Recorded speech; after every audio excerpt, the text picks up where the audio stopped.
All right, so chapter 2 is going to be dental team management. The objectives for this chapter will be to define the key terms of this chapter, to discuss the importance of establishing goals and objectives for a dental practice, discuss leadership and management in the 21st century dental office, list and describe the personal characteristics of an effective leader, discuss organizational culture and describe common organizational cultures that could be applied to a dental practice, describe factors that may help to motivate employees, and discuss the importance of business etiquette, as well as ways to implement professional business etiquette. Learning objectives continued are to be discuss the shifting role of the administrative assistant in a dental practice and list the various duties involved with the position. Discuss the importance of staff management. Also, list the 5 R's of successful management. Identify the functions and basic skills of an effective administrative assistant and discuss the attributes of an ethical administrative assistant. Okay, so establishing practice goals. Before the dentist opens the office, they should already have goals and objectives in place before, I just said that, but before it opens, right? And so they need to define a practice philosophy. You'll find many times, many offices are practicing under the same sort of philosophy. They want to help people and make money. That's kind of the way that they do it. But they'll be more specific. Maybe they come from a more religious background, and so they want to have that type of drive to their practice. Establish specific objectives. Anytime you make a goal, of course, a goal is broad, right? And then you have objectives, which are specific goals, smart sort of structured, so that you are able to obtain. Objectives are kind of like the steps that you're going to take to achieve those goals. And then determine a mission statement for the practice. Now, a mission statement is important because it's going to tell you a lot about how the office is run. If they have a mission statement that is very patient centered, then you're probably going to do a lot more patient centered care. If the mission statement sounds more businessy, run as a corporation or things like that, then you're probably going to have more of a corporate feel to it. It's gonna be more about business and making money. Poor relationships result typically from a lack of direction when your goals and your objectives are not developed and they're not updated as that practice grows. Um, Goals and objectives are really a way for the dentist to communicate to everyone, employees and patients, how they feel. And so, when they're clear objectives and goals, then everyone is going to be on the same page. Okay, so the sequence for establishing those objectives is going to be first to develop a practice philosophy. And a practice philosophy is a broad statement of the basic concepts of the practice, which include patient care, business management, auxiliary use, health and safety, and continuing education. Um, and then the next one is practice objectives, and those are specific to the desired outcome. So each broad goal is broken into specific action sort of statements, and they indicate the expected results. And then determine the mission statement. So the mission statement defines the way the practice is to be managed and the role of the staff and the patients. Um, and then develop practice policies. Practice policies are statements that are of basic policy that apply to both patients and staff members, and they should be provided to you when you're first hired. Practice policies will be like, um, sometimes it's not like a written sort of policy, but they're that discussion you're going to want to have with your dentist about, at what point in perio involvement do I refer my patients? Am I referring every AAP3, or are we only referring AAP4 patients to periodontists? That's I know a lot of you guys have had that question as far as, how deep of a pocket do we refer? And that's the conversation that you need to have with your dentist before you start working there. And it could be given to you in a practice policy, especially if you work in a corporate office. They sometimes even have like a periodontist on staff. And so there'll be, you'll have certain criteria. Okay, if they have 4 millimeter pockets and more than a third of the mouth, then we're doing a gingivitis therapy. They'll have very specific sort of structures and policies in place that will help you so that you don't feel quite as lost on, when do I refer? When do I change the code for the patient? Things like that. Next up is to develop the procedural policies, and these are specific tasks which are commonly performed in the office and should be included in the procedural manual. Now, these are things like who changes the traps and who runs the lines and who takes out the garbage. They're very important. My goodness, they'll cause problems if there's no one assigned. And so unless you have that conversation in place about, okay, who does maintenance here? Whose job is it? Because if one person thinks it's someone else's job and the other person thinks that they do it all the time, but it's not their job, then you're going to have a lot of problems in your office.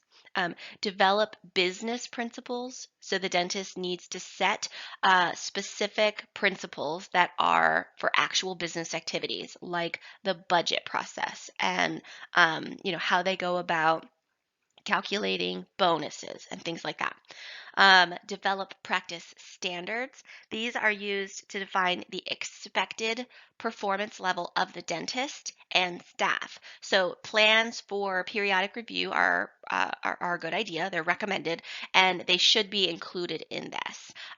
Practice standards will include maybe a yearly review, a yearly annual review, right? Where you go and you get an evaluation from your dentist based on your performance. Typically, they'll look at your production and see, where you lose production and where you're good at making money.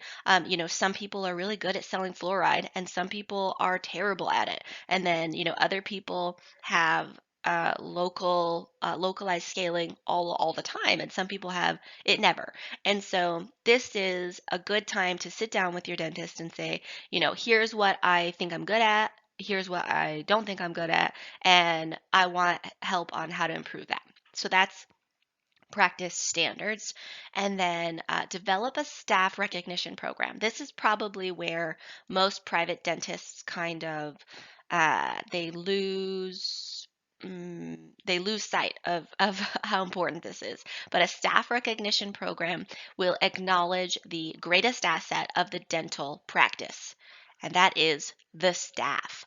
Creative benefits and competitive salaries are typically where that productivity should be placed. Um, Anytime you can recognize and appreciate your employees and make them feel appreciated, they will work harder for you.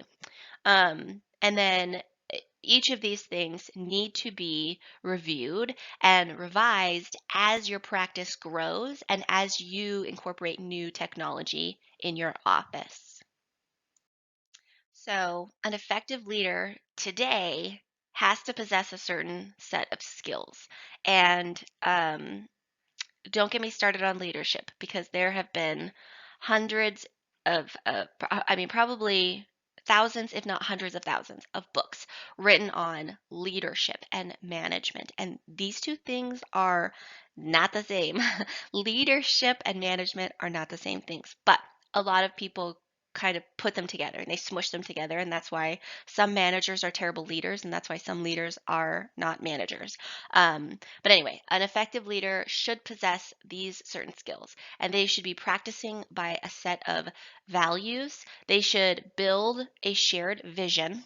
They should, keyword here on shared vision, not their vision, everybody's vision.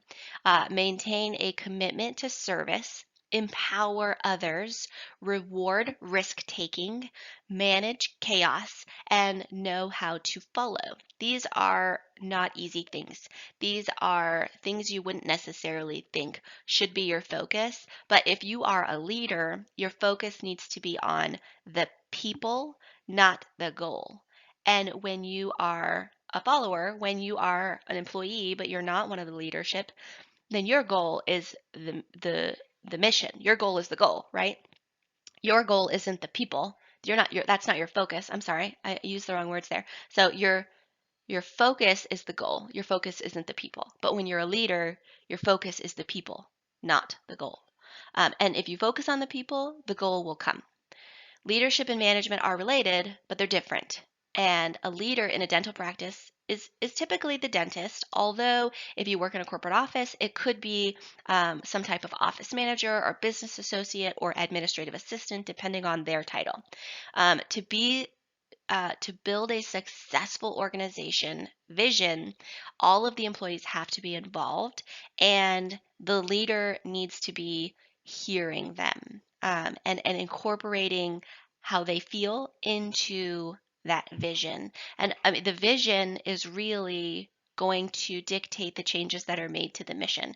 When you hire someone new and they're just the sweetest, kindest person on the world, on the planet, and they affect everyone into taking more time with the patients, or listening to them more, or just I know sometimes people get hired and they give Christmas gifts to everybody, and then everybody else starts giving Christmas gifts, and then so each person as they come in should be incorporated into your office. You shouldn't force your office's vision on your new employees necessarily. You're not going to change it for every single, like, you're not going to change it drastically, but you will incorporate a part of them so that they feel included. Today's leaders should also embrace a trusting, a willingness to change, humility, commitment, focus, compassion, integrity, peacemaking, and endurance. Gosh, that's just a long statement of positive attributes. Um, you should be humble. You should be committed. You should be focused on the people. You should be compassionate when you're talking to other people. Obviously, you should have integrity. You should have integrity at all times in every aspect of your life. You should be peacemaking, right? You're never going to want to instigate problems, or even let problems continue to fester. Anytime you hear of an issue, you need to address it in a way that's going to help calm down things. Endurance. That's an interesting one. This is more so like a um, work-life balance. You're not going to want a leader who goes crazy hard and then they give up. And then trust. You need to trust your employees until they show you that there's a reason not to trust them. You should trust them. And then as a business, the dentist or the leader is going to strive to achieve those practice goals by considering long term results over short term results, right? This is where I'm talking about the leader needs to focus on the people, and the people focus on the goal, and the goal is reached, right? So if I'm worrying about, hey, you didn't produce enough money today, but it's because as a hygienist, maybe you had 5 new patients and you didn't do any cleanings on them because you scheduled them all for SCRP. And so they're all coming back next week for SCRPs. So you're going to make a buku bucks. I'm not gonna use any terrible words. You're gonna make buku bucks next week, And so if the leader sits you down at the end of the day and is like, why didn't you do this and this and this today? You could be like, well, wait a second. I'm gonna do all of this next week. Why are you, on me today when I'm doing what I'm supposed to be doing? And that's that thing, considering long-term results over those short-term ones. Stressing effectiveness over efficiency alone. So I remember when I first started working, I had been an assistant in the office. I left to go to hygiene school, and when I came back, I was just saying hi to people, and I wasn't looking for a job at the time, and I was just friends with the office manager. And I came in, and I'm like, hey, I'm a hygienist now, and I've been gone. Here's an update on my life. And she's like, well, wait a second, we're looking for a hygienist. And I remember telling her, I'm new. Like I just finished hygiene school. I'm going to be slow. I might not be as good as what you would maybe want. You're probably looking for someone with experience. And she said that it was my attitude that was why I was hired. It didn't matter what my skills were necessarily because my skills would improve, and she knew my skills would improve because of my attitude. And so it's about understanding that if you can get the right person for the job, their skills will come. And it's not just about can you get this done in an hour, but if it takes you an hour and a half to do it right and to make your patient comfortable and to properly explain things to that patient and to create those lifelong patients who continue to return to your business forever and ever because they just feel comfortable with you and you have given them that confidence back in their oral health, then you're more effective at your job. It doesn't matter that it took you an hour and a half over an hour. And then being proactive rather than reactive. This is important in any business and in any part of your life, but you need to be thinking ahead. You need to say, if I do this, then this will happen. And then don't do it and then be surprised when the thing happens.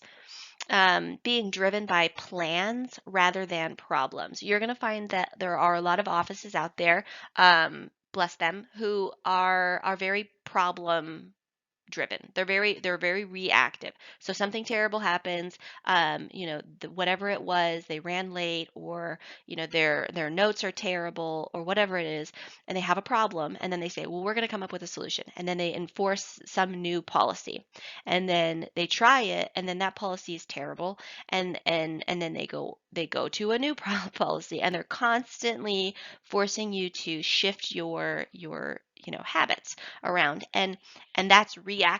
They need to be sitting down and saying, okay, what would actually work here? Why, not only why are we having these problems, but what can we do to prevent problems in the future? And so the leadership that you have needs to be like that. They need to be thinking. They need to understand the concepts of the practice, and they need to understand the needs of the employees so that they can give it to them before they need it. I remember being in high school. I was in ROTC, and my sergeant major goes up to the board and he writes, anticipate requirements. He's like, if you want to be successful, this is the only thing you need to do. You need to anticipate the requirements, and you need to be ready. Be ready for them when they come around. Because if your boss comes to you and says, hey, I need you to turn in this and this and this, they're like, hey, I need you to print out your production. And you're like, well, I already print out my production. I have the last 3 months worth of production because obviously you want to know what kind of money I'm producing, right? So just anticipate those requirements of you, and you're gonna be incredibly successful. Members of that effective team, they might act and think differently. They're all independent people, but you always need to keep the needs of the dental practice your main priority. When you're at work, everything you do needs to be about improving the dental practice as a whole, okay? Okay, so your book has listed these specific attributes that would be personal characteristics of an effective leader. And the staff member's attitude, so the leader or the employee, whoever it is, their attitude is going to give that patient either a positive experience or a negative one. And the positive one will have that patient coming back to your office for their recare. And the negative one will tell them that they're going to go somewhere else, and they're gonna find a different office where the atmosphere is better. And they'll say things like, it's the atmosphere. But what they mean is they can pick up on social cues that are telling them that your office has some sort of rift. Um, they can tell. They can tell in your body language of the way that you speak to other people whether or not you like being there. And so the leader is important that they have these skills so that they can foster an environment that is conducive to getting the job done, but also that where everyone feels comfortable. Um, those are going to be self-confidence, competence, which is, their job, being able to do their job correctly. If you have a leader who's a wonderful leader, but they're not necessarily competent at their job, then they're still not a very good leader, unfortunately. Genuineness. This one is kind of the backbone for how I think of leadership is if I feel like that person is telling me the truth, if I feel like they really believe the things that they're telling me, then I'm comfortable with them making mistakes, and I'm comfortable with them not being perfect if I feel like they genuinely care and they are making their best effort, then I'm willing to accept some of their flaws. Acceptance of a culturally diverse population. This one is it's just a good idea for being a human being to accept other human beings. We don't get to choose where we were born. We don't get to choose the families we grew up in. And so, shaming someone or just not accepting a person based on their background is a little bit ridiculous. Um, Enthusiasm. People can tell whether you like being at your job or whether you hate it. Um, for me, my enthusiasm comes from the educational process. And so even before, teaching, it was about teaching my patients about oral health. It was about pulling out different tubes of toothpaste and saying, here's this ingredient, now here's this ingredient, and this is why I recommend this ingredient for you. And they'd be just like, wow, that's cool. And so that moment with the patient for me, where I taught them something, or I can see that their wheels are turning on whatever it is I gave them, that's where my passion came from in hygiene. And you have to find something that makes you passionate about your job. Maybe the only thing you're passionate about is your paycheck, and you leave, and then you go do whatever it is that makes you feel, you know, uh, whatever else it is that you're passionate about. But you have to be engaged in what you're doing in that day. And then assertiveness, this is their ability to be the boss when they need to be the boss, right? Effective listening is about hearing other people's opinions, about hearing other people's ideas, and about incorporating those when it makes sense to do so. You need to hear other people out. Recognition of others' needs. So, this is a part of effective listening. If they're telling you that they need something, that they need you to do something, then you need to do it. You need to understand, okay, that is something that they require of me, and I can do that for them. A sense of humor. This one is just going to make your day a whole lot better. Uh, I don't know about you guys, but I don't like to be stressed out at work. And um, I like to have fun. So I show up in a day and I'm ready to make jokes and laugh. And I don't want to be miserable. I spent, years in the Marine Corps, and I've been miserable enough to know that I don't want to live my life that way. And willingness to be a team player. So this one is when the office is behind and it's time for, the next patient, and there's a room that needs to be turned over, then a good leader will be the one who jumps in and helps where they need to. A good leader is someone who will help you clean a room, or help you perio chart, or um,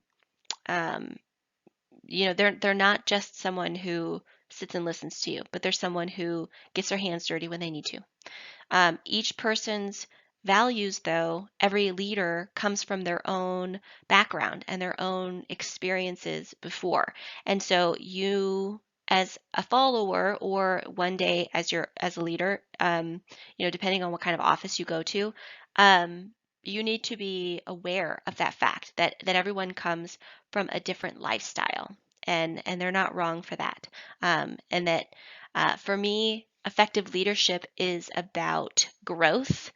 Just because you're not born a leader doesn't mean that you can never be a leader. Excuse me. There are a lot of theories about this, about leadership in general. And I firmly believe that leadership is a quality. It's a list of qualities where you can grow. You can learn more about how to be a good leader, and you can then be a good leader. You do not have to be born. It does not have to be a natural thing for you.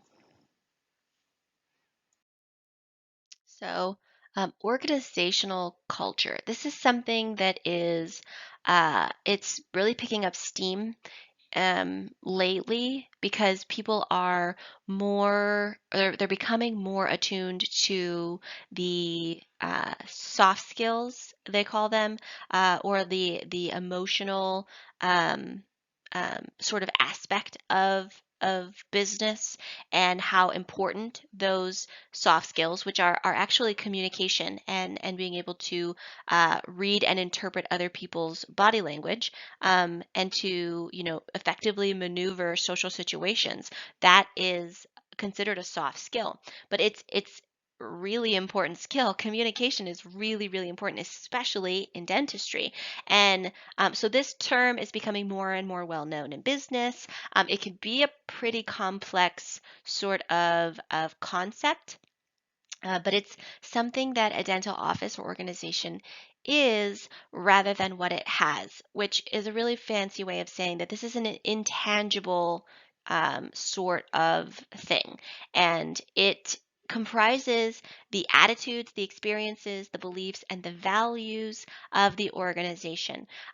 So when I worked in a corporate office, I'm not going to, you know, put anybody down, but the overall the the overall value, the overall belief was that we needed to make money. We needed to hurry up. We needed to go, and we needed to make money. But then when I went to the private practice where I worked for the longest time, it was calm. It was about working as a team, and it was about the dentist making jokes, and it was about patient care. And I had longer times with my patients, and I would finish early, and everyone would be like, what are you doing? And I'd be like, what do you mean, what am I doing? I'm getting done as quick as I can. And they were like, yeah, but talk to your patients and, like, get to know them so that when they come back, they remember who you are.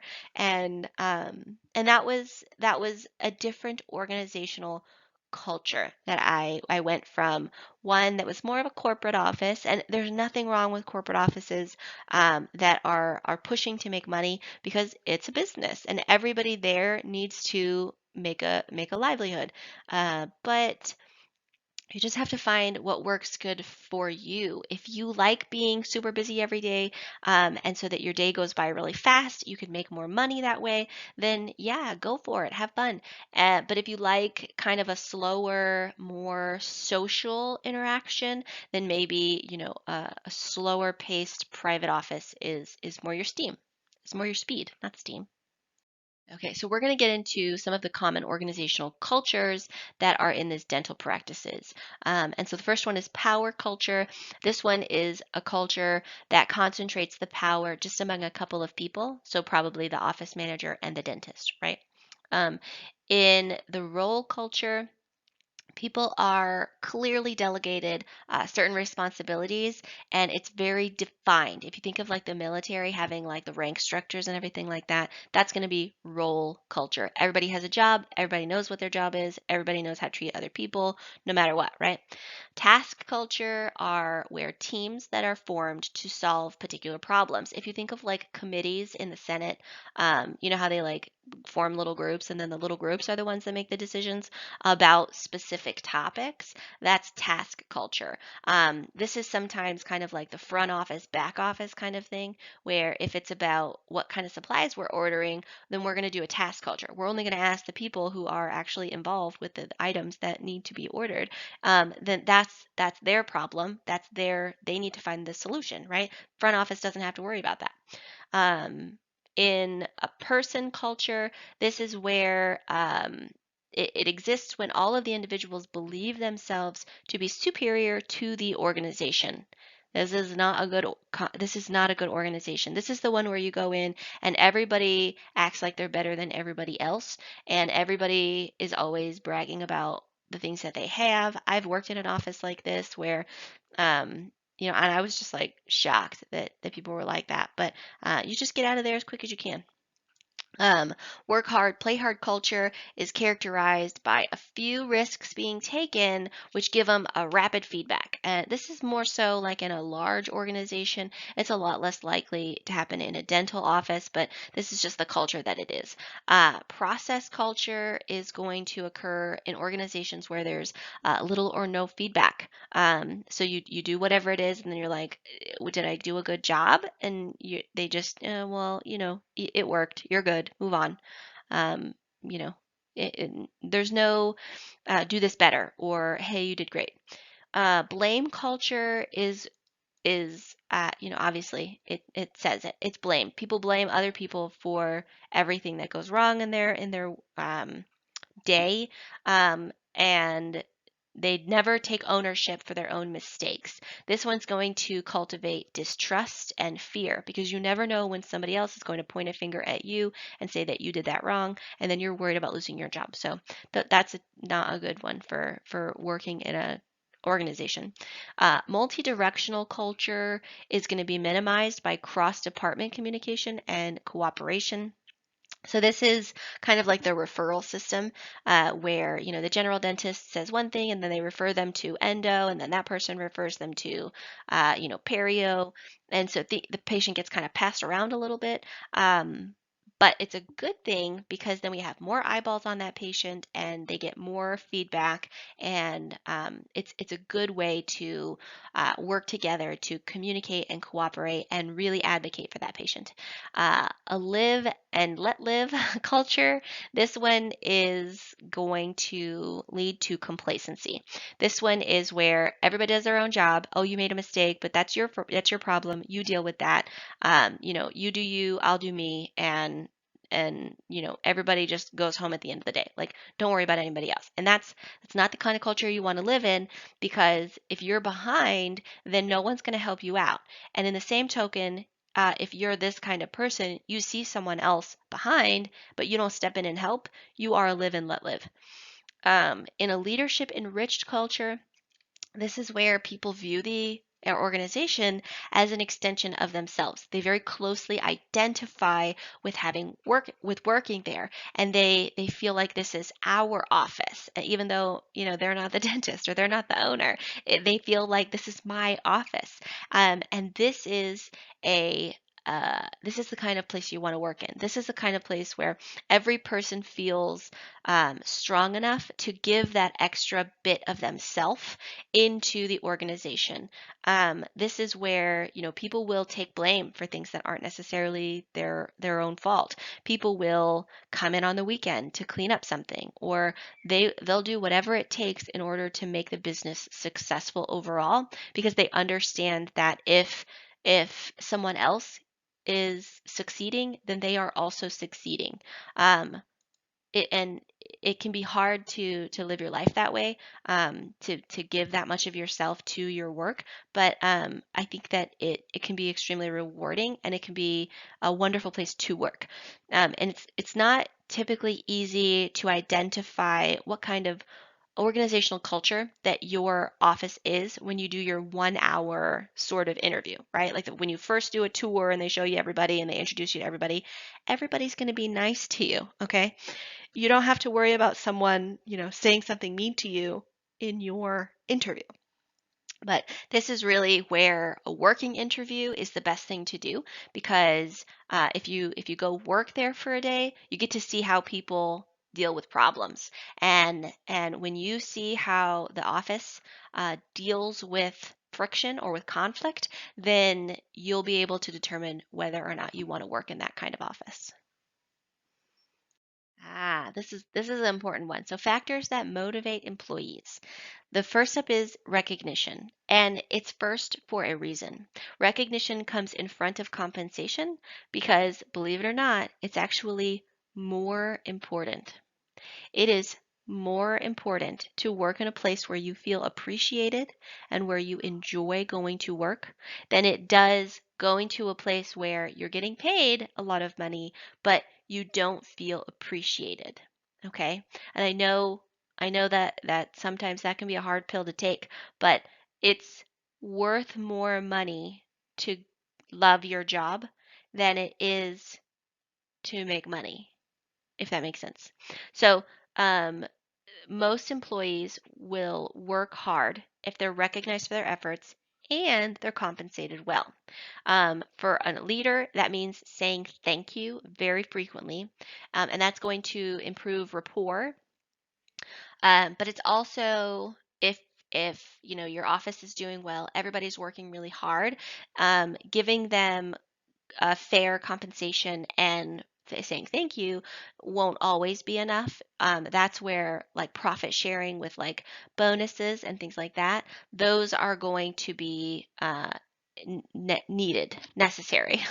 um, and if your office requires certain things of you, then they're going to have to compensate you for those kinds of things. Like if you work in an office where you have to travel, not like travel to other states, but like you drive across town every Thursday to go to the other office, they need to be compensating you for that. If you look in your book in box 2.1, then you're going to be able to see a list of things that motivate employees.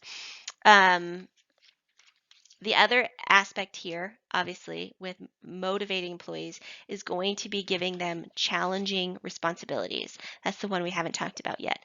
If your employees come in and they do the exact same thing day in and day out, they're going to get bored. People are not meant to stay stagnant. The human brain is not meant to do this. And so you have to find something that will challenge your employees. With most dental offices, I see this as continuing education. Going to continuing education together and learning things together is going to help motivate your employees. It's also giving them goals, giving them, small not incentives, yes, but like, hey, if you can produce this much this month, maybe, it's December, and if you can produce, 110% of what we produced last December, then, we're going to have a big dinner together or something like that. Like you want to encourage them and motivate them by giving them a goal that they have to work hard for. Because believe it or not, people actually want to work hard in order to do a job well done. Nobody wants to go to work and be lazy and do the same thing over and over and over again. Nobody wants that. If they say they want that, then they're lying to themselves. Okay, so etiquette. Etiquette is essential to building good professional relationships. Poor etiquette is going to lead to poor relationships and poor productivity. Okay, you have to practice etiquette on a daily basis. So, what is etiquette, right? It is your actions and behavior that are observed by the clients, the patients, the visitors. And this slide says those who have the potential to promote you, right? But those who have the potential to give you a raise are the people who are watching you to see, are you behaving appropriately? For a dentist employer, the potential for practice growth and patient's acceptance depends on the etiquette of the staff. So if you want your patient to accept the treatment that you are recommending for them, you're going to need to practice proper etiquette. And you're going to need everyone in your office to practice proper etiquette in order for you to be successful. This is important because if the front desk isn't, being super polite to your patient, or seems, somehow off in their etiquette, then your patient's going to pick up on it, and they're gonna take that feeling. They're gonna walk back into the back of the room, into the op with you, and then they're going to essentially take it out on you. They're not going to trust you to have proper etiquette when the person up front didn't. Okay. This is on box 2-2 in this chapter.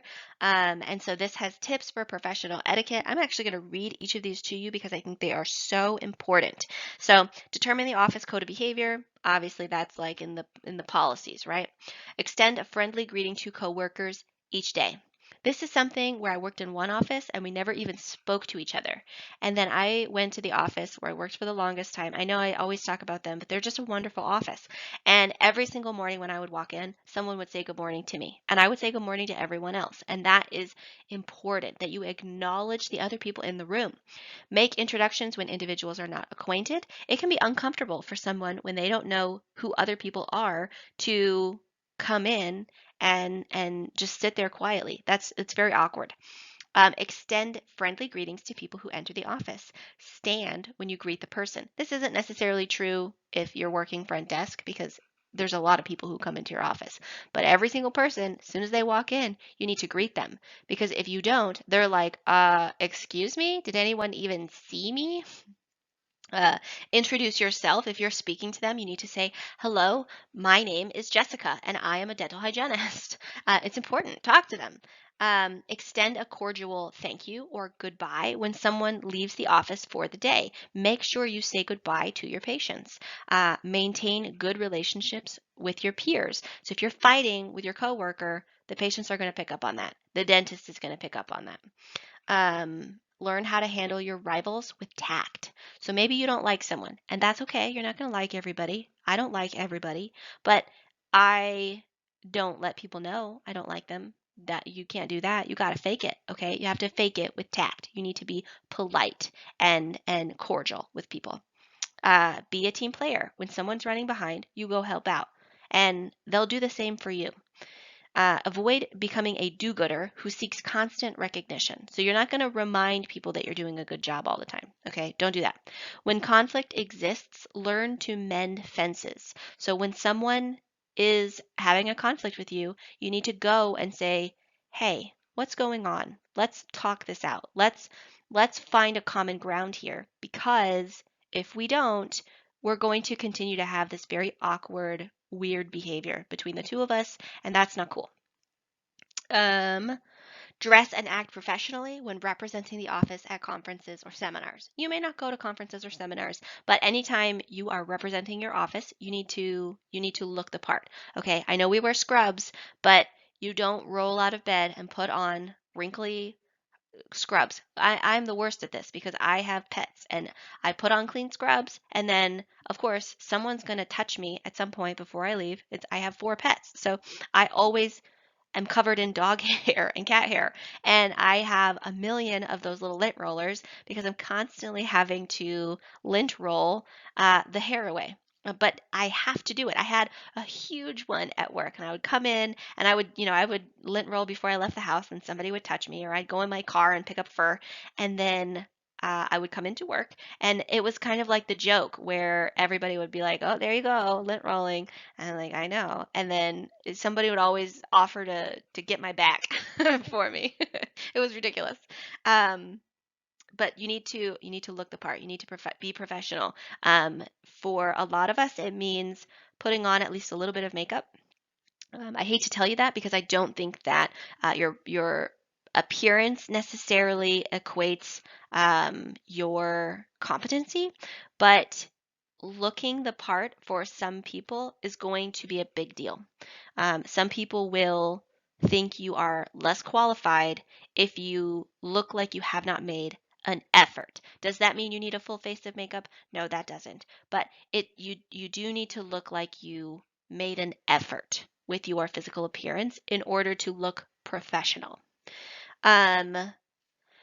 Use correct grammar, pronounce words correctly, and expand your vocabulary. So if every time you say a word, people look at you funny, you're probably saying it wrong. This happens to me a lot because I read books a lot, and so there are a lot of words that I read and I think I know how to pronounce them, but I've never actually heard them pronounced out loud. And and then it'll be random. It'll be like the perfect time to use the word. I know what it means. I got it, right? I say it, and then everybody's like, "What?" I'm just like, "Oh, that's not how you pronounce that word."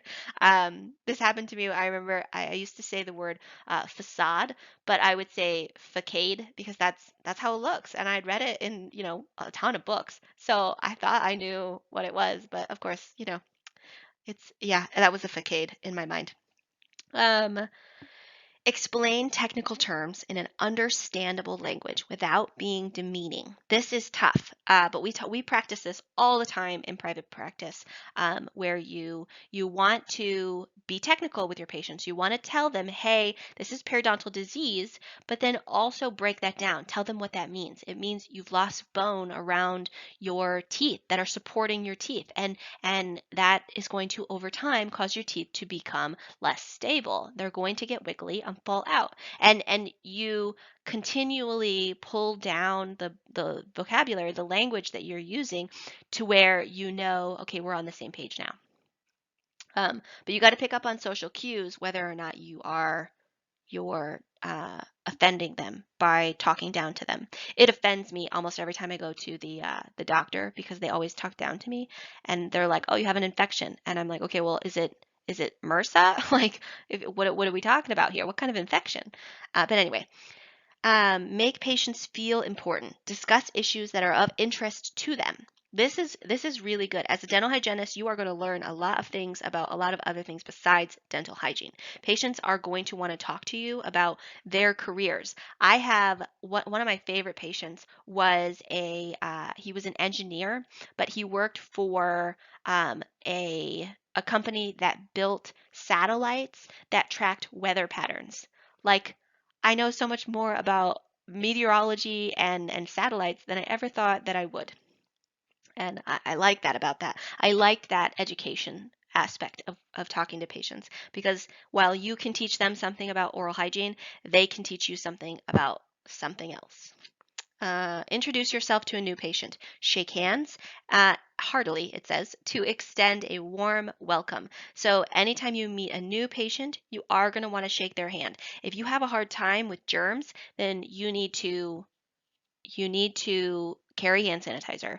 Right now during COVID, we haven't been shaking hands, and that's a normal thing. I don't know if shaking hands will come back after COVID, after the vaccine is more prevalent, but that is a big aspect of how a lot of generations feel welcomed. So if you are meeting someone new who is of an older generation and you don't shake their hand, they're probably going to be offended. If a person is engaged in a conversation with another person, avoid standing within hearing range. This one's tough, right? You wouldn't think about this, but you don't stand awkwardly waiting to talk to someone if they're talking to someone else, okay? Walk away, come back later. If you wish to talk to one of them, leave the area and return later. That's what I just said. Okay, do not eat or drink in front of patients. Yeah, that would be gross. Say thank you when a patient or staff member is helpful, has cooperated during treatment, or has complimented you. So anytime they give you a compliment, if they say, "Oh, you look nice," or whatever it is, don't say something demeaning about yourself. Don't say, "Oh yeah, but I look like garbage," or whatever it is. Don't do that. Accept the compliment. It can be really hard. I'm also terrible at this, but just say thank you and move on, okay? If it makes you uncomfortable, just say thank you and change the subject. Respect the privacy of both patients and colleagues. So don't talk smack about your patients to your colleagues, and don't talk about your colleagues to your patients. I don't know anyone who would do that, but just in case you ever thought about it or you ever think about it one day, you're going to hear my voice in your head saying, don't talk smack about your colleagues to your patients. If the telephone rings while you're talking to a patient, excuse yourself to answer it. If it is a lengthy conversation, then you need to ask the caller to wait. You need to ask the caller to be put on hold so you can complete the business with the person you have in front of you. Um, People on the phone expect to be put on hold if someone is present physically. But people who are present physically will not be okay with being put on hold. Okay? They're standing right in front of you. You're wasting their time. They're standing there watching you have that conversation with someone else. So you need to prioritize the person standing in front of you over the phone. But you have to answer the phone, right? You're not going to let it go to voicemail. You don't want that person to feel like no one's at the office. And so you say, oh, hold on just a second. You answer the phone and you say, hello, this is such and such office. This is Jessica speaking. Can I put you on hold? Then they will they're going to say yes no matter what. If they don't want to be put on hold, then they still get put on hold. And then you put them on hold, you finish the conversation with the patient you have in front of you, then you go back to the phone. If they don't wait, they want to call back again later, that's on them. Okay, I think we reached the end of the list. All right. So this book talks a lot about the administrative assistant because that's what this book is about. And so the title of administrative assistant refers to any person whose primary responsibility is to oversee the business activities of the office. In smaller offices, smaller practices, business duties usually get delegated to just one person. As that dental team grows and the dentist hires more people, then the dentist is usually going to give more duties to an administrative assistant. And after a certain amount of growth, there'll be more than one front desk. At our office, we had the main front desk, like the office manager sort of individual, and then one of the assistants was the lead assistant, and the other assistant was both. She would work both front office and back office depending on where that other person needed help. So while one would do chairside assistant, she would go up front and answer phones and help with insurance and scan things. And then once they were done with that room, she would go and help turn the room over and set up the next room. The in a larger office, a dentist will employ several staff members in the business office, and they'll each have different responsibilities. Like one of them might be the receptionist who, answers the phones and who schedules appointments, things like that. While another one is probably an insurance manager. They're the person who send out the claims every day or every week or how often they do it. Usually in a big office, it's every day. And then they're the person who, picks up the mail and enters the checks into the banks and stuff like that. And then you might have someone who is a data clerk who does all of the behind the scenes. So they're the people who, process all of the production. They tally everything up. They enter all of the data. You can find more about this in the box 2.3 in your book. The duties of the administrative assistant typically will vary based on the size, and we just talked about that. What's next on this list? Oh, that's it. Okay. Staff management. So dental office management is the process of accomplishing things with and through people by guiding them and motivating their efforts toward common objectives. I would actually argue that this is more of the definition of leadership and that management is just delegating tasks. But, that's a semantic. So managers, realistically, leaders can be born or they can be made. And the best leaders are people who develop those skills. And you can develop your natural skills into sound leadership skills through experience, through effort, and through learning. Okay, so experience, you have a position, you get to practice those skills.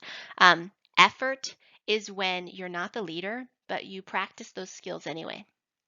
And then learning is obviously through like reading books or taking CE or taking, leadership courses to help you understand the role of a leader.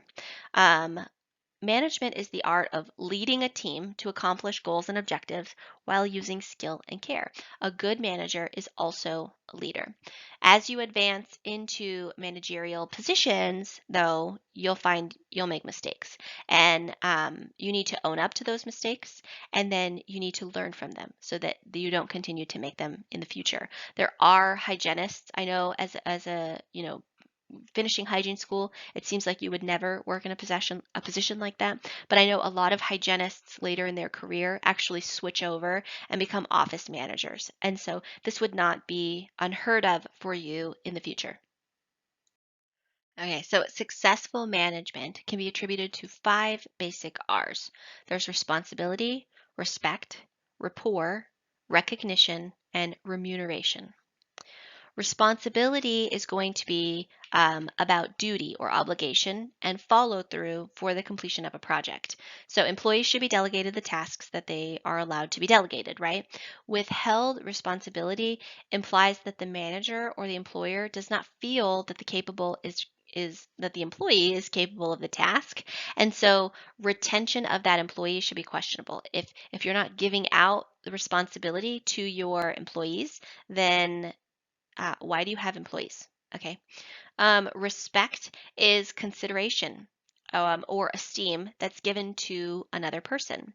Each member of the dental team must respect the other's education, skills, and values. So just because the dental assistant doesn't have as much education as you do now doesn't mean you don't respect that dental assistant for the fact that they are fantastic at what they do. They are well educated in what they do. Just because you're not a dentist doesn't mean you don't deserve respect for your education and for your responsibilities. A lack of respect will indicate a lack of confidence and will again reflect a poor attitude towards another person's capabilities.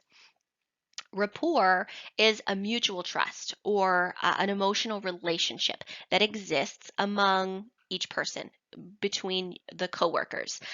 Every dentist will typically set the tone for establishing that rapport. If they're friendly and they're kind and they're warm and trusting, then most of the time everyone else will treat each other that way. If the dentist is kind of withdrawn, then the office will be a little bit more withdrawn.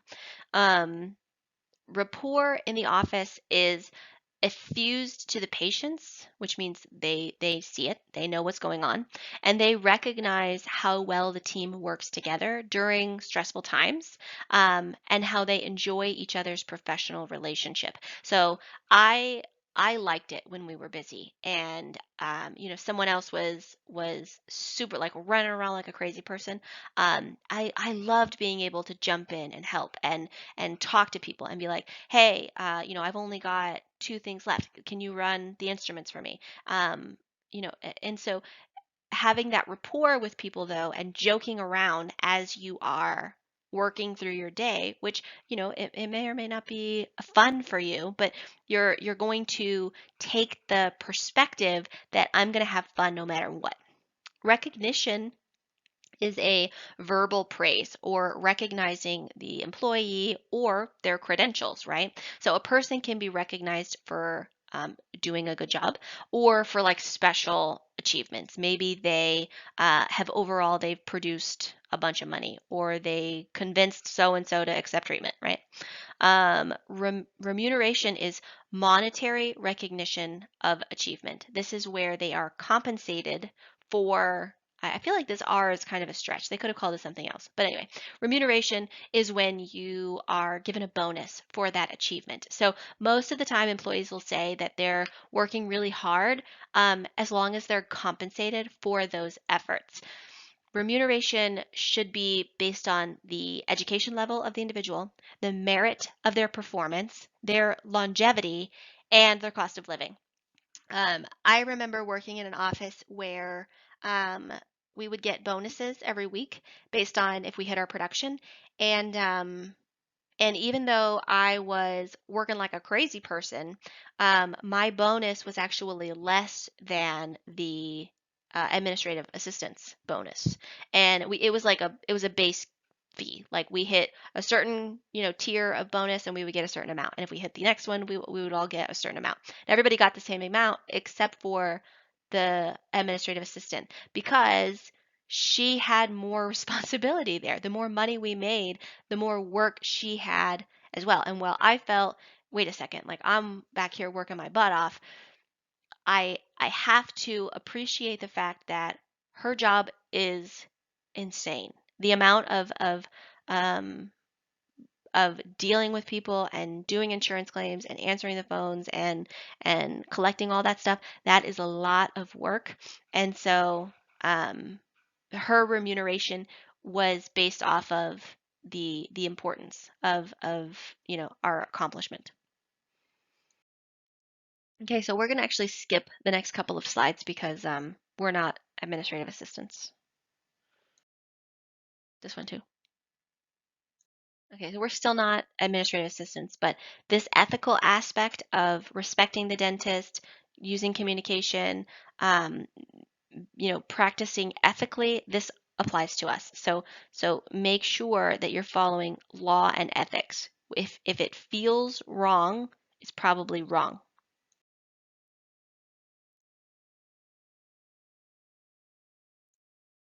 Okay, learning objectives 2.2, right?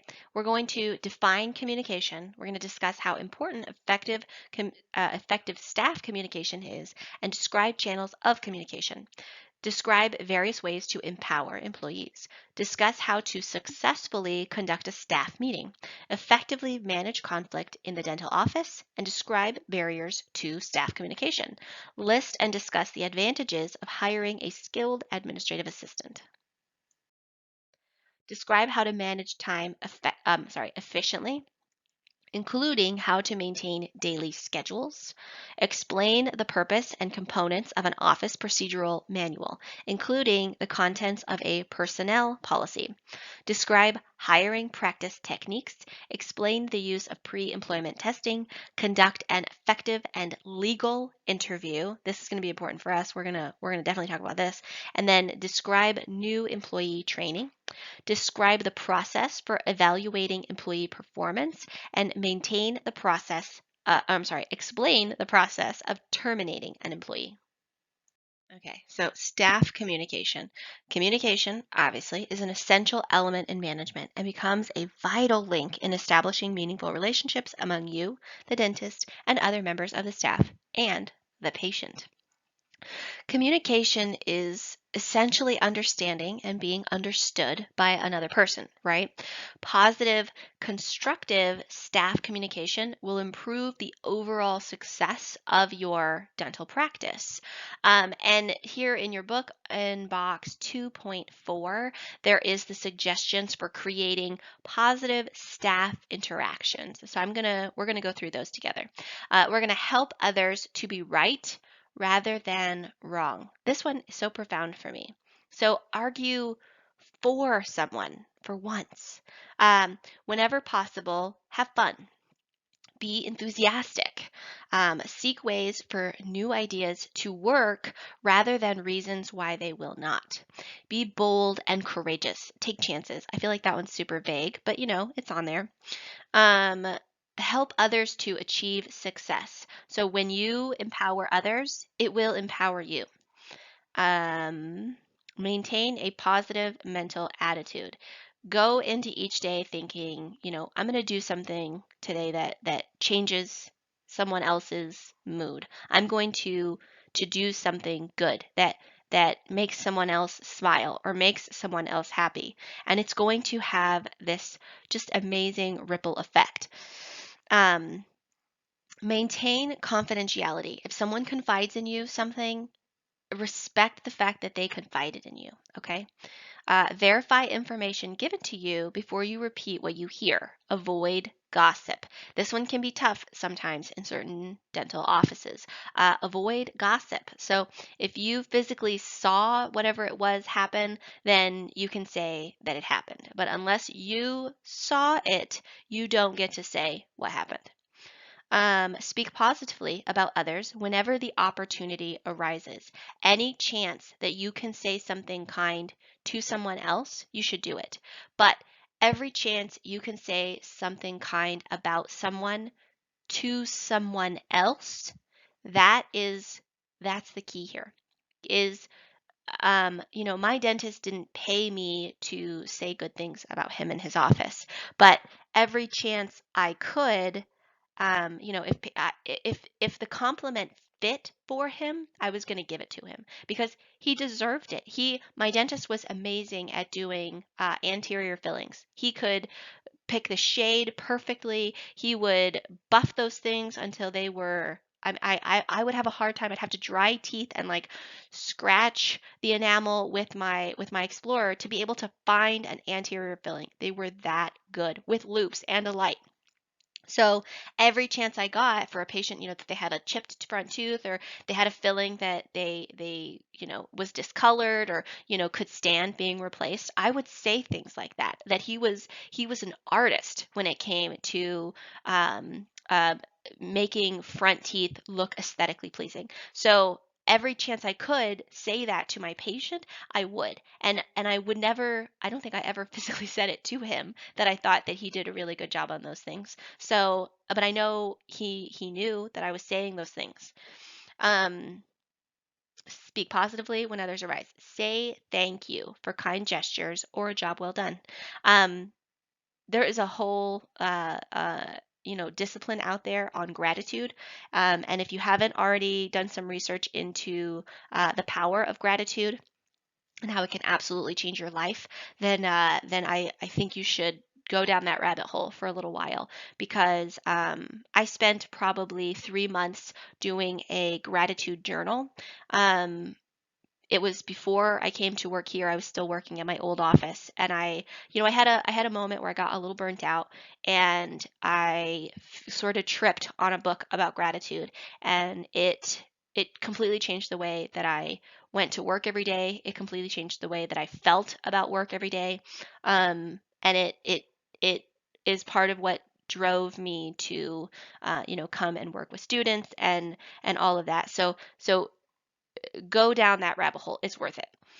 Express a happy attitude in your nonverbal communication. This is smile at people. With masks, you can just kind of squint your eyes at people, and they'll think it's happy. If you do not have anything positive to say, don't say anything. So my office certainly had its flaws. My dentist had their flaws, but unless it was positive, I wasn't going to say it to the patient. I wasn't going to tell them, hey, don't do whatever service because, whatever. Like my dentist was good about referring out, but sometimes every once in a while he'd try on some things and then we'd be like, oh, okay, he's going to try to do that. But um, it if it doesn't apply, like if you can't think of a positive way to spin it, don't say it. Okay, so this talks about the channels of communication. So there are formal and informal, of course. Formal channels of communication are downward, upward, or horizontal. Downward means the leader tells the subordinates what they need to know. Upward is when subordinates tell the leader what the leader should know. And then horizontal means information is passed back and forth freely. Informal channels of communication are also referred to as the grapevine. This is not a good form of communication. It's typically feared. Even it's just not a good thing. Um,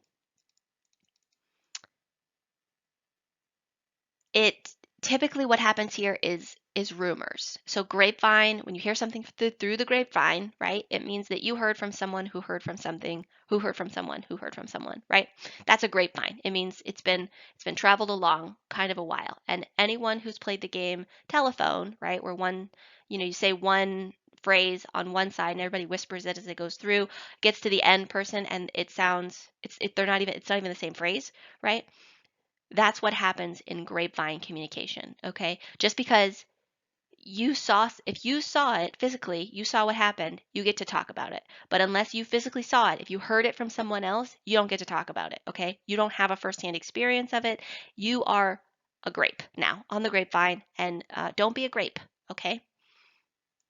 Okay, empowering others. So, to be successful, the dentist has to be willing and able to recognize the value that every person brings to their office. This means giving employees power, authority, and ability and permission to accomplish office objectives, which are legal and they're legally delegable duties. Okay, so you can't give someone something to do, like the dentist cannot tell you to do fillings, but the dentist can say, take a retake if you need to on your x-ray, because we both know that you know what a diagnostic x-ray looks like. So if it's not diagnostic, just go ahead and retake it. Okay.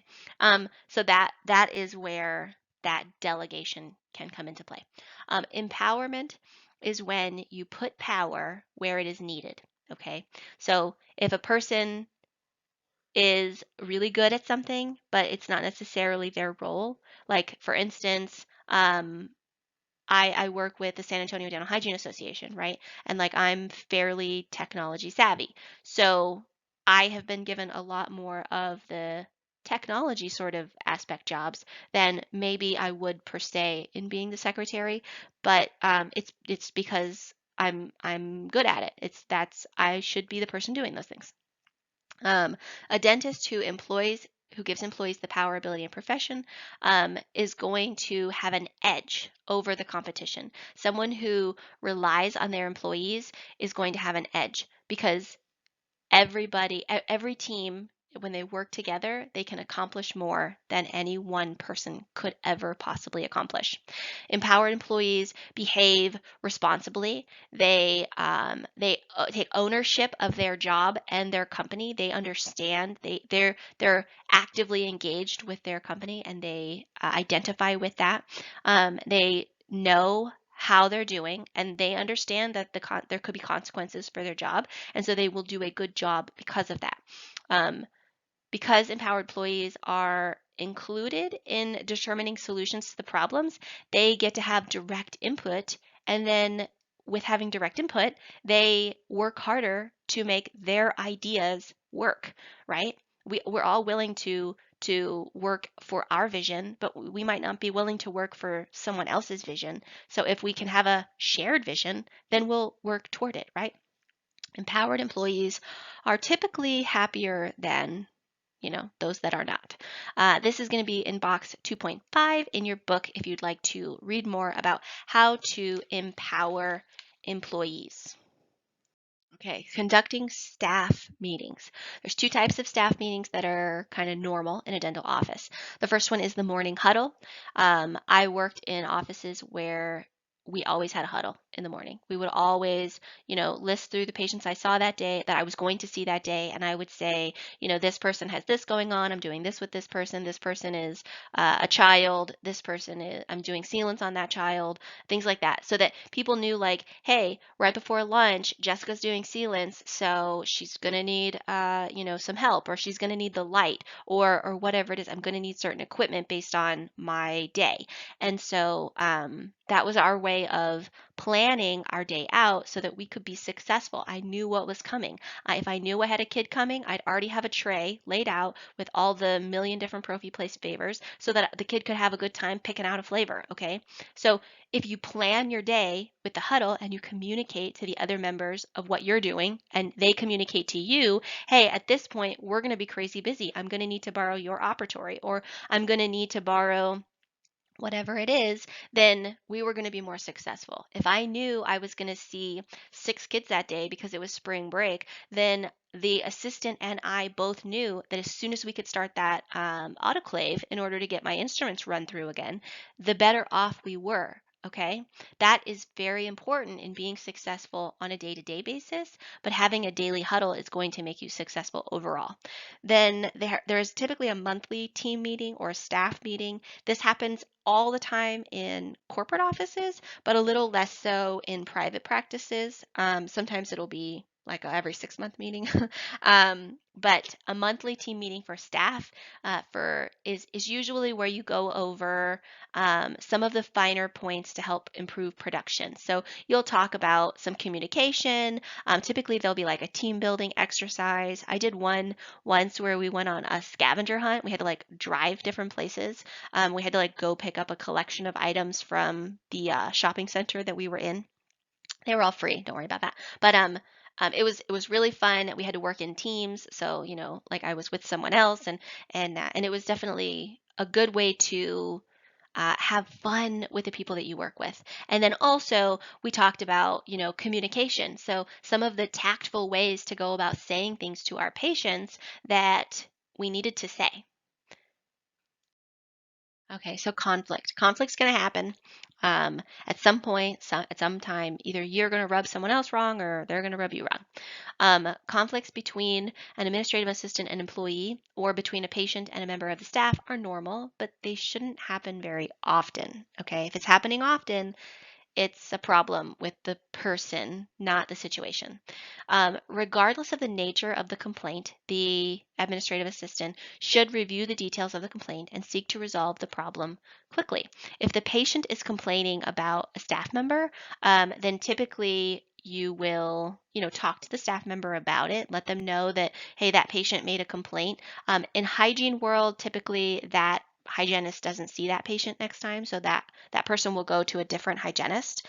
If you only have the one hygienist in your office, well, then you're probably seeing them again next time, and it's important that you correct whatever the behavior was. I've had times where, I go to pick up a patient and the front office says, oh, hey, make sure you call them Mrs. So and so. Don't call them by their first name. And I'd be like, why would I do that? And they're just like, well, somebody else called them by their first name and they were very upset about it and they told us. So there's a little note on their chart that says, make sure you address them this way. And that's normal and that's fair. An excellent administrative assistant doesn't usually hear too many of these. Numerous complaints, though, is typically a problem with the staff member, and that's a behavioral change that needs to be adjusted. Okay, so when you're resolving conflict, if you're the person doing the peacemaking, then you're going to need to make that time available as soon as possible to discuss the problem. You don't want to wait too long because then people kind of stew over the issue and either it gets worse or they kind of forget details. So you want to talk about it as quick as possible. Listen patiently to all of the issues before you make up your mind. Okay, so if the patient's saying one thing, don't then rush back there and say to the hygienist, hey, you did something wrong. You haven't heard out the hygienist's side yet. Okay, you gotta listen to everybody. Determine the real issue. So, is the issue that the patient was having a bad day? Or is the issue the fact that the hygienist actually called them by their first name? Or is the issue that the hygienist is being too informal with all of the patients? Okay. Um, Exercise self-control. It just means don't get upset. Avoid a delay in decision making. So as soon as you hear out all of the sides, you need to say, yes, this is a valid complaint, or no, this is something. Hey, we just need to make a note of this, and we just won't do it again. Maintain a record. So make sure you write a note either in the patient's chart or in like a personnel file about whatever the issue was, because if it continues to happen and you end up like let's say whoever was an assistant or hygienist is continually making patients feel uncomfortable, then you have a record of that. And if you were to fire that individual, there is a record of, insubordinate contact, and then the employee can't sue your office. Barriers to staff communication. So barriers are going to be prejudice. Um, I mean, it's unfortunate, but this is happening still. Poor listening, preoccupation. If you're too busy to hear out someone else, then not only are you preoccupied, but you're also not listening. Impatience and even impaired hearing. So while it is sad, but hard of hearing would be a very difficult thing to have if your job is to communicate effectively with others. These barriers can also exist between staff members, and you should never assume that the message being sent will be received as it was intended. In the Marine Corps, there's a saying that perception is reality. So even though you made a joke that you thought was not insensitive, if someone takes it as insensitive, it's insensitive. Okay, so you just need to be very careful that no one could misconstrue what you have said. Um,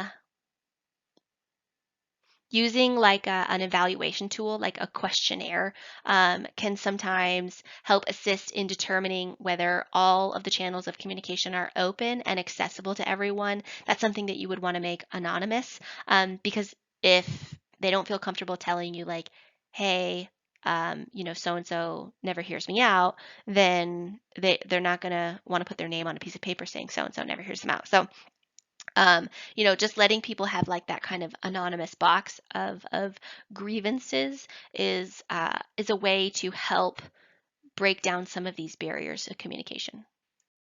Okay, we're going to skip this slide because we're not going to be hiring administrative assistants. Time management. So time management involves knowing how to perform a specific task, when to perform that task, and how to choose which job to do first, right? How long each project will take. You need to prioritize what you have to do first. Sometimes at the end of the day, I will, at the end of, working clinical, I would have a messy room. I would have about 3 notes to finish writing, and I'd have to, shut the room down, run the lines, do all of that stuff, right? And so um, that's where I needed to prioritize. And if it's going to take me 20 minutes to write a note because one of my patients had some kind of extreme case, then I probably should clean my room first and not leave it gross and then forget about it at the end. So just basically manage your time effectively.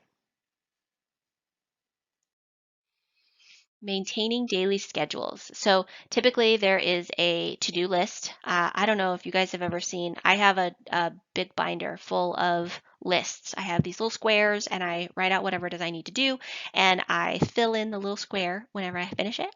And I'm a big to-do list person. I'm also someone who makes pros and cons lists of things. So I like lists because that's who I am. But even if you're not someone who loves to make lists, if you're working more in an administrative setting, you need to make lists because there's going to come a point where you've got more than one thing on your plate and you're juggling things and you'll drop one, okay, if you don't have a list. Remember to determine priorities, to be flexible, use free time, and review the schedule with the dentist. Designing a procedural manual. So this is something that probably happens with a business office manager, not you. So we're going to skip it. Guidelines. Oh no, it came in white. Um, Guidelines for procedural manual. So there's going to be all of these things: office records, infection control policy, clinical procedures, continuing education, professional organizations, things like that. Those are going to go into a procedural manual. The statement for purpose, there should be a statement of philosophy, there should be a table of contents, there should be office communications. This goes into the manual itself, and then these are the office records thing. This list is things that you need a procedural manual for, right? Like you'll need a statement of purpose, yes, in your procedural manual, but you will only make it for the things on the right. Writing a personnel policy. So as part of the Office Procedural Manual, a well-defined personnel policy should also be established. Personnel policies should probably be tailored to fit the individual needs of each office. So in that personnel file, you're going to want maybe that individual's resume. And for dentistry, you're going to want the hepatitis B vaccine and paperwork, right? Not the actual vaccine. And then you're going to want a copy of their current licensure, although it used to be that hygienists would have to hang their license up in the office. I believe that is still the case, although I know that there is some changes coming down the line with not having to mail out a new license every year. They're actually going to start where they give you a certificate. At least this is what I've heard. My license still is the same as before, so I don't know 100% for sure if it's going to change. But from what I've heard, we're switching to where you get a certificate that says, "Hey, you have a license," and it doesn't have a date on it. But that your expiration date happens online and that you have to renew it online. I don't think that's a good idea because the date on my license is something that patients would look at, and they would say, "Oh, you got to renew your license next month," and I'd be like, "Oh yeah, thanks. I know it's already coming in the mail."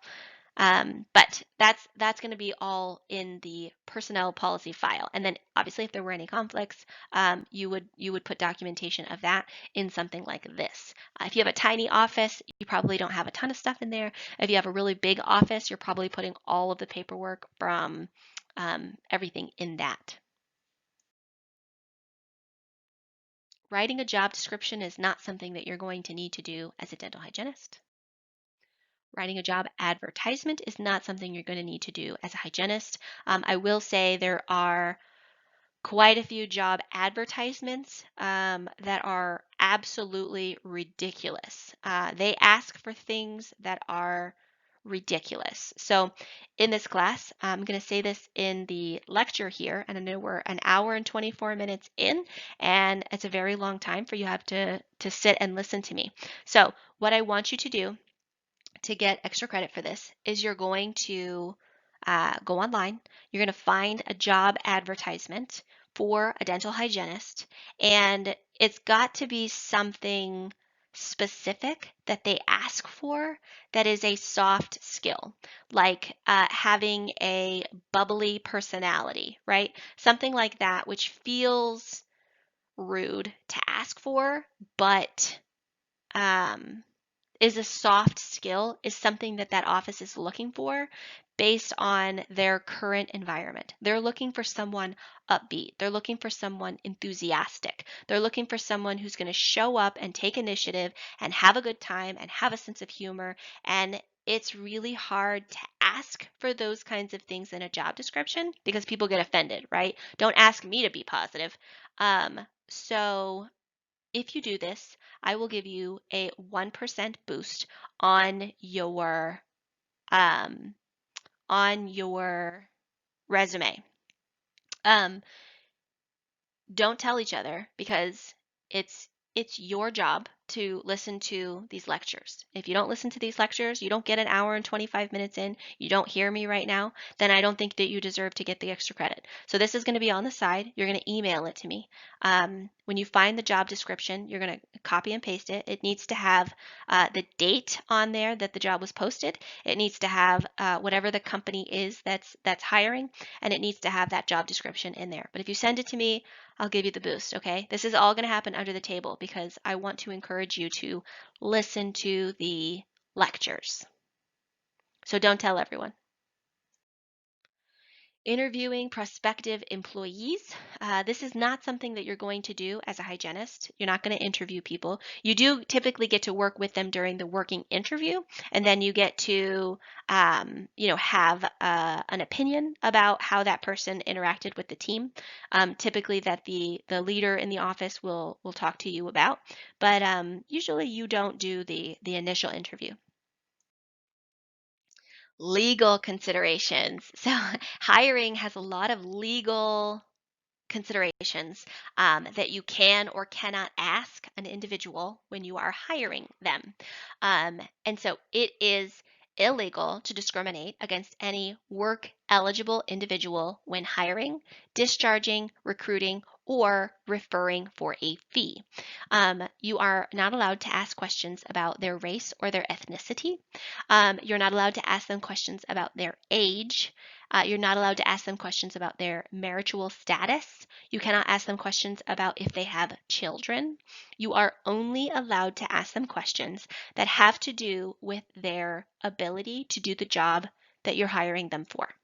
So when you go into an office, you're doing an interview, you do not need to, and you should probably not make any sort of statements that give them the kinds of information that would sort of create bias. Okay, if you go in and you say, I'm 21 and I have so much fun drinking now. Obviously you're not going to talk about drinking, but if you go in and you tell them how old you are, then they can use that as, oh, well, she's only 21. Is she really a good fit, right? But if you go in and you look professional and you act professional, they're like, well, she looks young, but she's so mature. Like, I don't know how old she is, right? Um, And then in the same token, if you go in and you say, yeah, I'm a single mom of 8 kids, they're probably going to be like, oh, she's probably not a good one. Those kids are probably going to get sick a lot. But if you go in and you just say, hi, I'm a professional, they have no idea that you have 8 kids at home.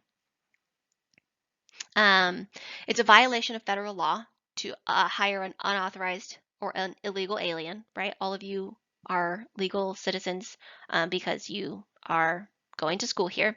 But just in case you didn't know, it is against the law to hire someone who is not a legal immigrant. And then application forms have to follow both the federal and the state law, obviously. And then if you look in your book on figure 2.7, there's an example of the form I-9, which has the list of acceptable documents that you need to bring with you to show employment eligibility. Typically, it's 2 forms of ID. Hang on, let's go there. Let's see where I-9 is.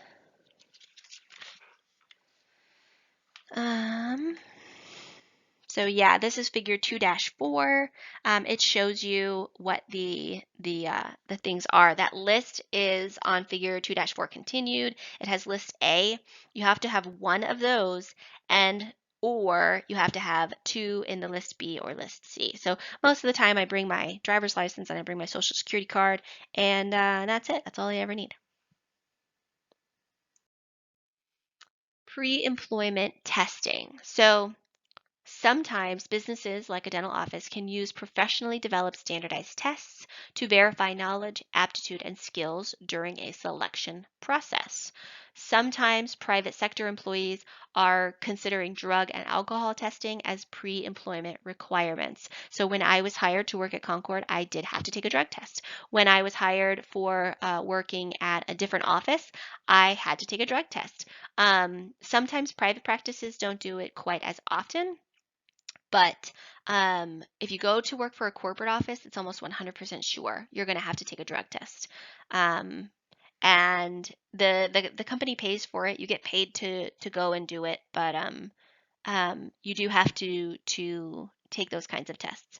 And then employment testing can include standardized testing, polygraph tests, and drug tests, although usually not with a small office. That's not usually too often to have to do all of that.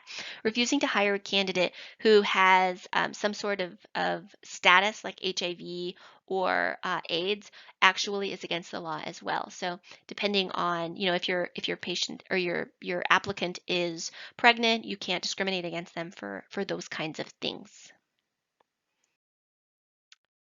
Conducting an interview. So we're going to talk about it from the aspect of conducting an interview in the same hand as what it is like to go into an interview, okay?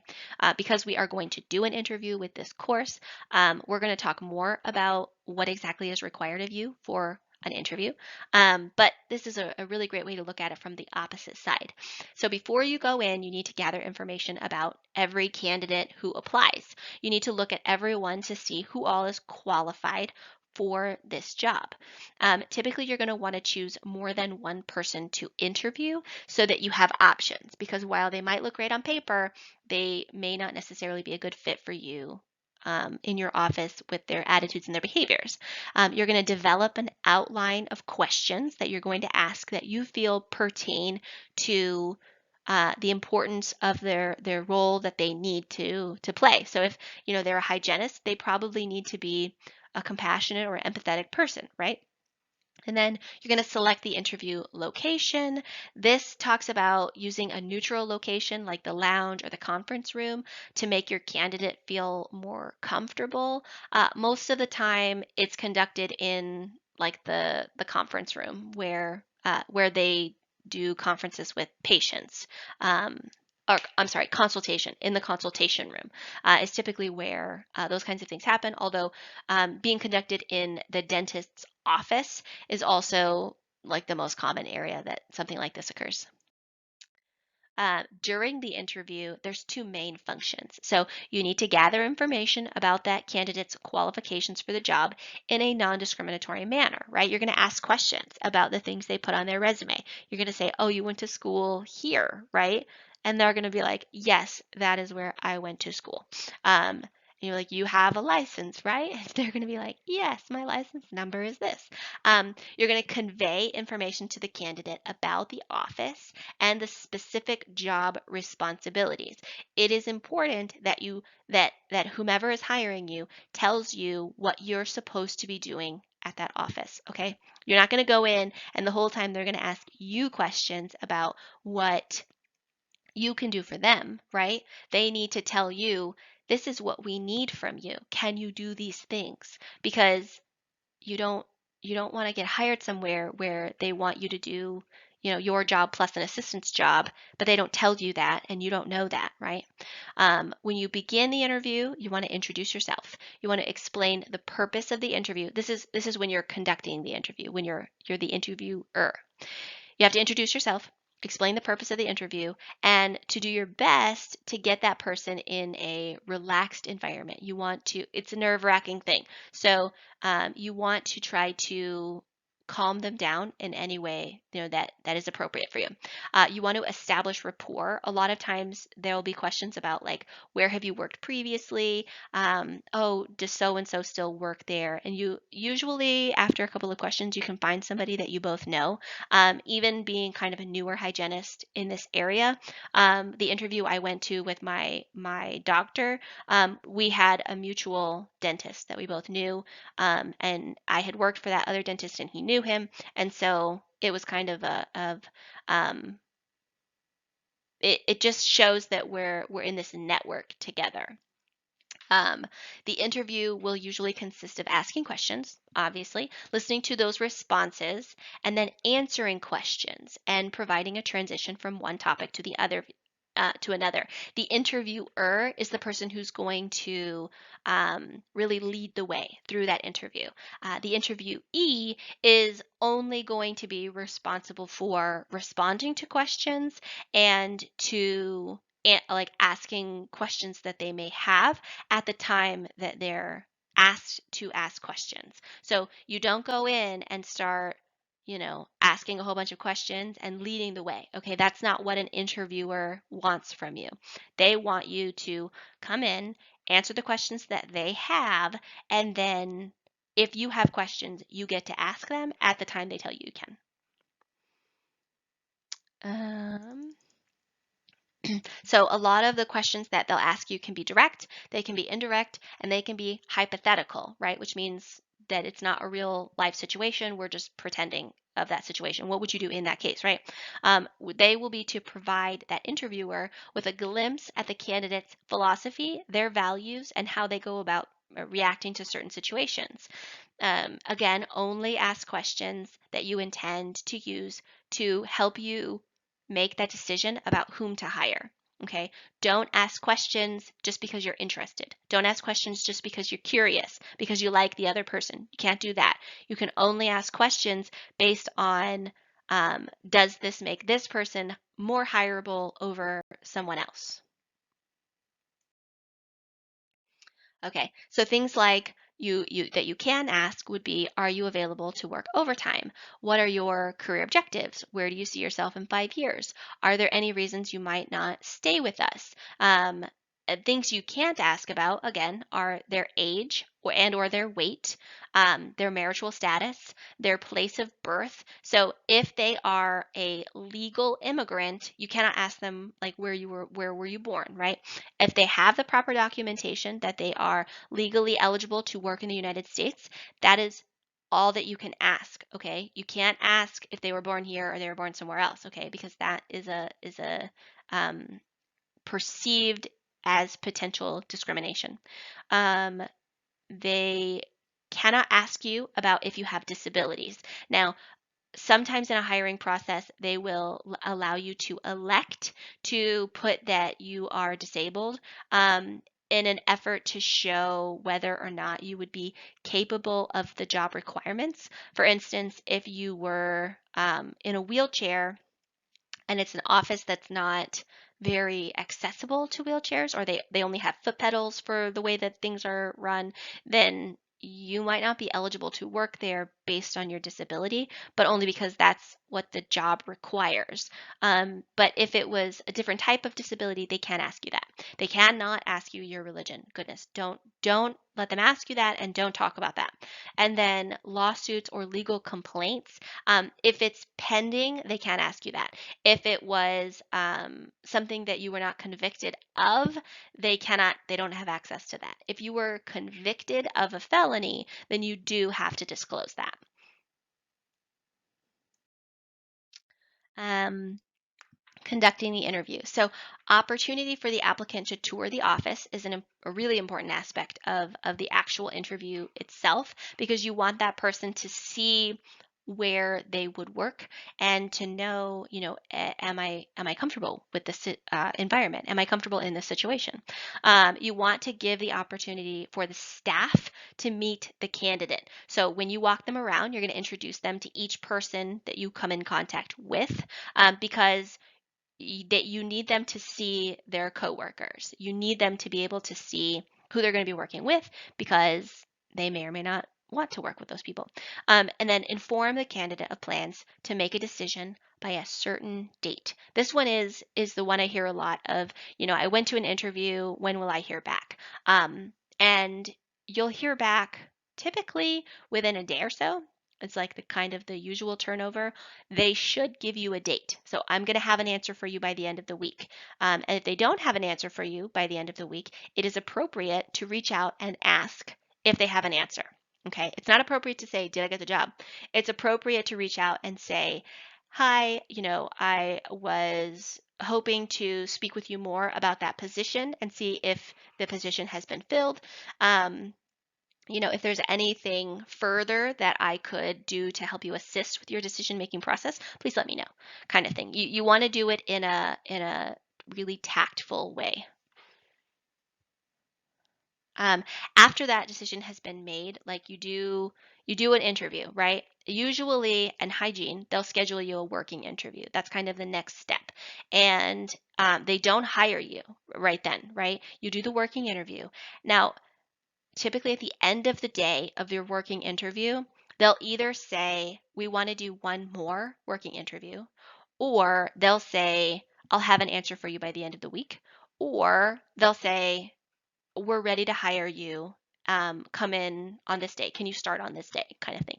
That one of those three is going to happen. Either they'll have an answer for you that day, yes or no, or they'll give you a date by which you will have an answer by, which you can hold them to, or they'll say, I'll let you know, or you'll hear back from me in the next couple of days with either another working interview date or an answer. Now, it is not appropriate for them to use you as a temp based on your working interview. So you can do one working interview. If you're not sure whether you want to work there or not, then it would be appropriate to do maybe a second working interview, but no more than two. Okay. You're not temping for them at the working interview rate. Okay. Also, you get paid for the working interview. Okay. They know it. You know it. Everybody knows it. Most of the time, they won't establish a rate. They'll pay you like a base rate for the working interview. But if you're curious or you feel like there's a chance they may not give you what you think you deserve, then you need to reach out to them beforehand, before you do that working interview, and you say, we'd like to have you. They say, we'd like to have you come in for a working interview, and you say, okay, I can do a working interview. What is the rate of pay for the working interview, right? Not what's the rate of pay for the job. New employee training. Typically, this is pretty smooth. They'll train you, and it's kind of learn as you go. But they do have to pay you for all of the training that they require from you.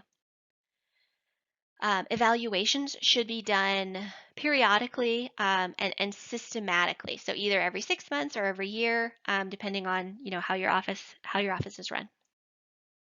Terminating an employee is not something that you'll do as a dental hygienist.